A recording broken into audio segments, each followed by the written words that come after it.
வணக்கம். நான் ஏவிஆர் சதீஷ்குமார்.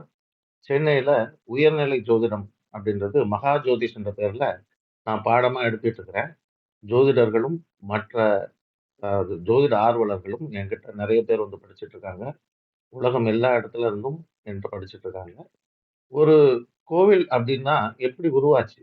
அந்த கோவில் கிரகங்களுடைய அனுமதியோட தான் உருவாகுது அப்படின்றது வந்து நம்ம நெறைய பேருக்கு தெரியாது. கோவில்கள் தன்னால உருவாயிடுச்சு அப்படின்னு நம்ம நினைக்கிறோம். ஆனா, ஏதோ ஒரு கிரகமோ, 2 கிரகங்களோ இணைந்து அந்த அதிர்வலைகளால தான் அந்த இடத்துல அந்த கோவில் உருவாகுது. அப்போ இந்த எந்த கோயில்ல எந்த விதமான ஆற்றல் இருக்கு? எந்த இடத்துக்கு எந்த நேரத்துல போனா அதுக்கு நமக்கு பலன் தருது அப்படின்றதெல்லாம் நம்ம தெரிஞ்சு போகும்பொழுது தான் அந்த பலன் வந்து நமக்கு ரெட்டிப்பாகுது. இப்போ ஒரு விசேஷமா நெறைய கோயில்களுக்கு நம்ம போறோம், வர்றோம். அது ஒரு விசேஷம் மாரி நெனச்சுக்கிட்டு போறோம். ஆனா, அது பலன் தருதா அப்படின்றதுக்கு ஒரு கேள்விக்குறி தான் எல்லாருக்கும். இப்போ தற்சமயம் உலகத்துல நெறைய ஒரு துர்ச்சம்பவங்கள் நடக்குது. இப்போ விமான விபத்து நடந்தது. இதுபோல நெறைய ஆபத்துகளும் மக்களுக்கு வந்து நெறைய இன்னல்கள பண்றாங்க. கஷ்டப்படுறாங்க அதனால.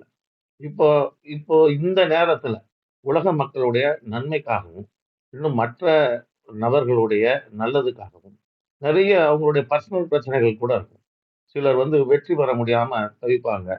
இன்னும் சிலர் வந்து கஷ்டப்படுவாங்க. அவங்களுக்கு எப்படி இதுலருந்து வெளிய வரணும் அப்படின்றது அந்த விமோசன பாதையே தெரியாது. இன்னும் சிலர் திருமணம் ஆகாம 30, 40 வயசு கடந்து கூட அவர்கள் வந்து சிரமத்துல இருக்காங்க. இவங்க யாரா இருந்தாலும் சரி, அரசியல்வாதிகளாக இருந்தாலும் சரி, இன்னும் வேற அரசு ஊழியர்களாக இருந்தாலும் சரி, இவங்க எல்லாம் எப்படிப்பட்ட சிக்கல்கள்ல இருந்தாலும், வெளியேற முடியாத ஒரு சிக்கல்கள்ல இருந்தாலும், இவங்க எல்லாரும் நலம் பெறணும் அப்படின்றதுக்காக இங்க திண்டுக்கல்ல மீனாட்சி நாயக்கன்பட்டி அப்படின்ற இடத்துல ஸ்ரீ தேவி கருமாரியம்மன்னு ஒரு கோயில் இருக்கு. அந்த கோயில்ல இருக்கக்கூடிய அம்பாளுக்கு மிகப்பெரிய ஒரு சக்தி உண்டு. அந்த ஊர் ஜனங்களே அதுக்கு சாட்சி. இன்னும் அந்த கோவில்ல மகிஷாசுர மர்த்தினி அப்படின்னு சொல்லி 8 காளி ஒரே காளிக்குள்ள ஐக்கியமாகி இருக்கா. அதுக்கு அடையாளமா 16 கை இருக்கும் அவளுக்கு. ரொம்ப மகா சக்தி வாய்ந்த ஒரு சாமி. இந்த சாமிக்கு நிறைய வரலாறுகள் உண்டு. நீங்க இந்த கோவில்ல 8 காளிக்கும் செய்ய வேண்டிய பூஜைய ஒரே கோயில்ல, ஒரே இதுல மகா சண்டி ஹோமம் நடத்துறோம். இந்த ஹோமத்துக்கு யார் வேணா கலந்துக்கலாம். உங்களுடைய பங்களிப்பா அதுல ஒரே ஒரு பழம் வாங்கி கொண்டு வந்து நீங்க அந்த யாக குண்டத்துக்கு செலுத்துனீங்க அப்படின்னாலும், உங்களுடைய கோரிக்கைகள் எல்லாம் முழுமையா நிறைவடையும். உங்களுடைய பிரச்சனைகள் எதுவாக இருந்தாலும், அது சரியா 48 நாளுக்குள்ள உங்களுக்கு வந்து அந்த பிரச்சனைகள்ல இருந்து தீர்வு வரும். எல்லாரும் வாங்க. பிரச்சனை இருக்கணும்னு இல்ல. அந்த அம்பாள தரிசிக்க வாங்க. உங்களுக்கு சக்தி வேணும்னா வாங்க. நிச்சயமா அந்த அம்மனோட அருள் உங்களுக்கு பரிபூரணமா கிடைக்கும்.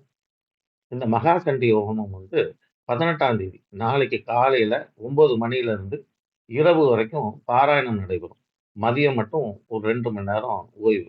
மறுநாள் காலையில 19ஆம் தேதி காலையில 8 மணி முதல் மதியம் 12 மணி வரைக்கும் மகா சண்டி ஹோமம் நடைபெறும். இன்னும் நிறைய சடங்குகள் இருக்கு. இது எல்லாம் ஒவ்வொன்னும் நம்ம பார்க்க கிடைக்காத ஒரு விஷயம்.